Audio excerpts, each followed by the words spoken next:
How about some watch this bitches? Sure. Have you been watching Lucifer this season? No. What? You stopped watching? I never really watched it. I think I watched like the first 2 episodes. Oh, it's very good.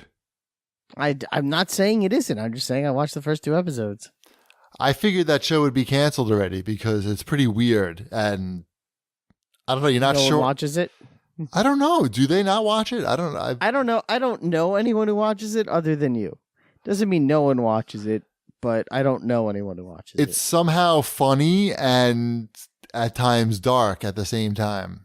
It's pretty entertaining. It's laugh out loud funny at times, and I really like the actor they cast as Lucifer. I don't know. It works. It just really works. I'm surprised that show has survived.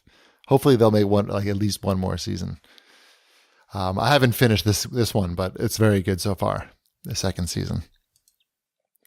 No, I've been too busy watching Supergirl, Flash, Arrow, and Legends of Tomorrow.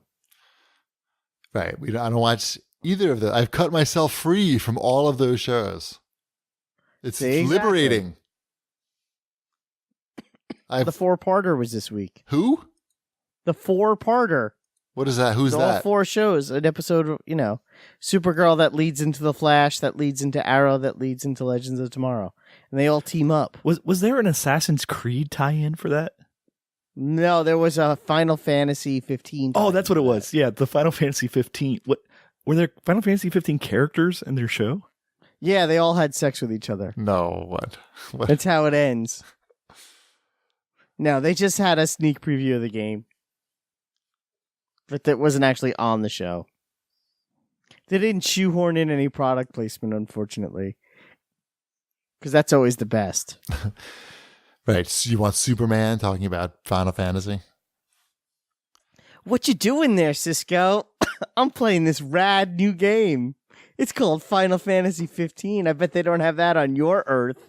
Cisco is in these shows? Not from Star Trek. Vibe. No, from the Thong Song? No, yeah, Cisco from the Thong Song is on this show. It's him and Ja Rule. And together they make Firestorm. You might as well be on that show. Okay. That sounds all right. You're like, yeah, count me in. Yeah. Whoa, jeez. You right over Sorry. No. there? No. Oh. So you've been watching Gilmore Girls? Did you marathon that? My wife did. She marathoned the whole 6-hour thing. And I caught bits and pieces because I live in this house. Man, that's stupid. I saw the first 2 episodes so far. What do you think? Ooh, it's rough. Yeah, right? It's I have somehow seen like all of Gilmore Girls without actually watching it.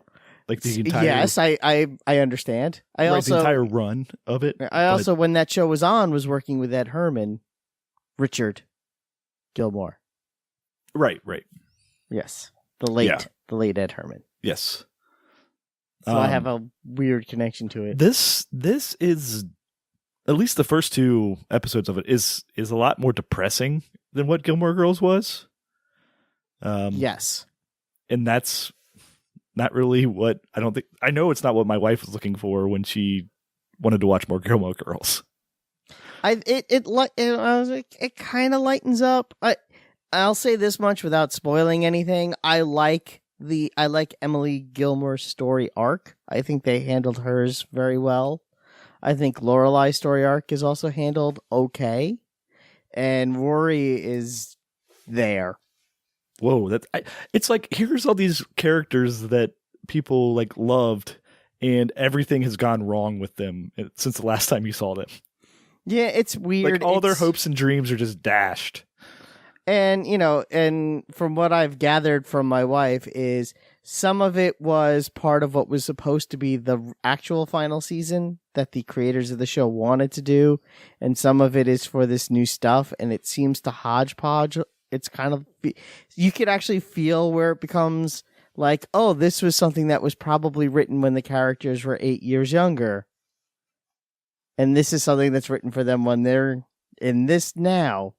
And this is something that would have made more sense if they were 8 years younger. So it's kind of weird That does sound weird. in that sense. I'm not watching that sense. show.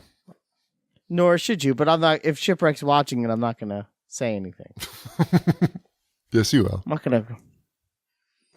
Oh, So. you'll say something. No, I'll say this much from even in the first episode, like Rory seems to have the career of someone that's 8 years younger than she is. Yeah, like when she finally said her age, I was like, what? That can't be right. Exactly. Yeah. Maybe she's slow. Maybe she has developmental disabilities.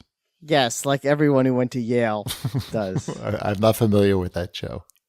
She went to Yale. I'm so happy to say that. She went to Chilton. She went to Chilton, Cheapy. I don't even know what that is. And I'm glad. I'm very glad. I'll tell you a very quick story related to Netflix. I mean, she's no Paris Geller, but, you know. I don't know who that is either. That was for Shipwreck, not you. Right. I know. He got it. I also I didn't like what they did with her either. Yeah. So we were watching this documentary on Netflix called Amanda Knox. Do you remember the Amanda Knox? Yes, we all know who that is. Okay, I wasn't really familiar with it, but That's because you lived in a different country. But it got very good reviews on Netflix, and we figured we would watch it. It's supposed to be really good. So we watched Amanda Knox. Who? She was the girl who was accused of killing her roommate in Italy. Okay. And she went American. And she was found guilty, and then she was found innocent. Gotcha. So we're watching it, and it's pretty. They have a lot of footage from the actual murder and stuff, so it's quite graphic.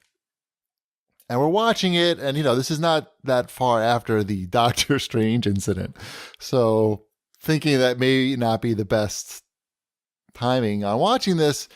So when it started to get too gross, we said, let's turn it off for now, and we'll turn it on some other time. So like last night, we go to watch it, all right, let's check out Amanda Knox again. As long as it's not too gross, we'll start watching it again. So literally, I push play on it. Not 3 seconds after I push play, Amanda Knox is on screen talking about walking into the apartment, walking into the bathroom, and seeing feces in the toilet. And on screen, they show the video of a walkthrough of the apartment of the duty in the toilet. They actually showed it on Netflix. It was and we turned it off immediately, and we started laughing hysterically. What'd you watch instead? That what's his face? Oh God, why am I blanking? The other original movie that's on there now. Oh, with Kevin the James, fat guy. Yes, Kevin James, the international assassin or something. Yeah, Memoirs of an International Assassin.